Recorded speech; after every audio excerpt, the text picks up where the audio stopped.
Hello, everyone, and welcome to Easy English Stories. I'm so happy you're here today. On this channel, you'll discover exciting stories, mysterious adventures, heartwarming tales, and fun English practice. So sit back, relax, and enjoy today's story. The Boy Who Found a Secret World. Jack was a 16-year-old boy who lived in a small village, surrounded by forests and mountains. His life was simple and quiet. Every day, he went to school, helped his parents, and spent his free time exploring nature. One Saturday morning, Jack decided to go deeper into the forest than ever before. The weather was beautiful, and the sun shone through the trees. Birds were singing, and everything seemed peaceful. As he walked, he noticed something strange. Behind a group of bushes, there was a stone arch covered with vines. He had never seen it before. Curious, Jack pushed the vines aside and stepped closer. In the center of the arch was a glowing blue light. "What is this?" he whispered. The light suddenly became brighter. Before Jack could move, a strong wind pulled him forward. Everything around him disappeared. When Jack opened his eyes, he was lying in a field filled with silver flowers. The sky was purple. 2 moons hung above him. "This can't be real," he said. But it was real. A strange animal that looked like a fox with wings ran past him. In the distance, he saw a beautiful city made of crystal. Jack slowly stood up and walked toward it. As he approached the city, people noticed him. They looked human, but their eyes glowed softly. An old woman stepped forward. "You finally arrived," she said. "Arrived where?" Jack asked. "The kingdom of Illyria." Jack had never heard that name before. The woman smiled. "We have been waiting for you." Jack was confused. "Waiting for me? Why?" The old woman looked serious. "Because only you can save our world." Jack laughed nervously. "There must be a mistake." But the woman shook her head. "There is no mistake." She led him into the city. Inside, everything was amazing. Crystal towers reached the clouds. Floating lanterns drifted through the air. Magical fountains sparkled in every square. Jack could hardly believe his eyes. Soon, he met the king. The king explained everything. Many years ago, a dark sorcerer named Morvac tried to conquer Illyria. A group of heroes defeated him and locked him inside the Shadow Mountain. Before disappearing, Morvac made a terrible prophecy. "One day, I will return. Only a traveler from another world can stop me." For hundreds of years, people waited. Now, strange events were happening again.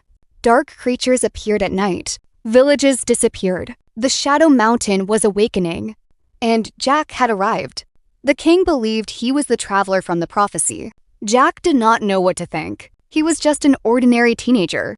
How could he save an entire world? The next morning, he met a young warrior named Arya. She volunteered to help him.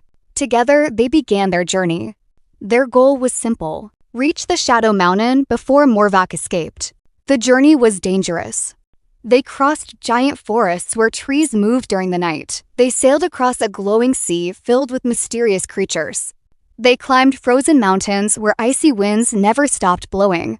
Along the way, Jack learned many things. He discovered that courage was not the absence of fear. It was moving forward even when you were afraid. One evening, they arrived at the Cave of Echoes. According to legend, a magical crystal was hidden inside. The crystal was the only weapon capable of defeating Morvac. The cave was dark and silent. As they walked deeper, strange voices surrounded them. The voices repeated their fears. "You will fail. You are weak. You are not a hero." Jack felt afraid. For a moment, he wanted to turn back. Then Arya grabbed his hand. "Don't listen," she said. "The cave creates illusions." Together, they continued. Finally, they reached the center of the cave. There, on a stone pedestal, was the crystal. It shone like a star.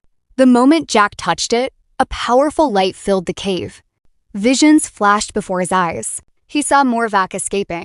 He saw darkness covering Illyria. He saw thousands of people crying for help. Then he saw something else. He saw himself standing against the sorcerer. The crystal had chosen him. Now there was no doubt. The prophecy was real.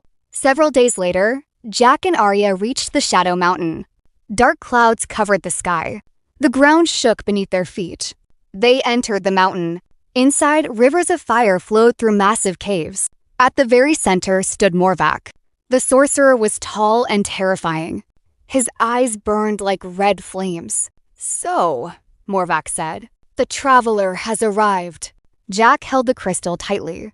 Morvac laughed. You think you can stop me? Dark energy exploded around him. The battle began. Morvac attacked with powerful magic. Jack barely avoided the attacks. The mountain trembled. Huge rocks fell from the ceiling. For a moment, it seemed impossible to win. Then Jack remembered everything he had learned. Courage, friendship, hope. He raised the crystal. A brilliant light burst from it. The light grew stronger and stronger. Morvac screamed. The darkness around him began to disappear. The crystal's power filled the entire mountain. With one final flash, Morvac vanished. Silence filled the cave. The battle was over. Illyria was safe. When Jack returned to the Crystal City, people celebrated for days. The king thanked him. Arya called him her best friend. But eventually, Jack knew it was time to go home. The old stone arch appeared once again. Jack said goodbye to everyone. Then he stepped through. A second later, he was back in the forest. Everything looked normal. Only a few minutes had passed. Had it all been a dream? Jack smiled. In his pocket, he found a small crystal glowing softly. It was real, very real. And somewhere beyond the stone arch, another adventure was waiting.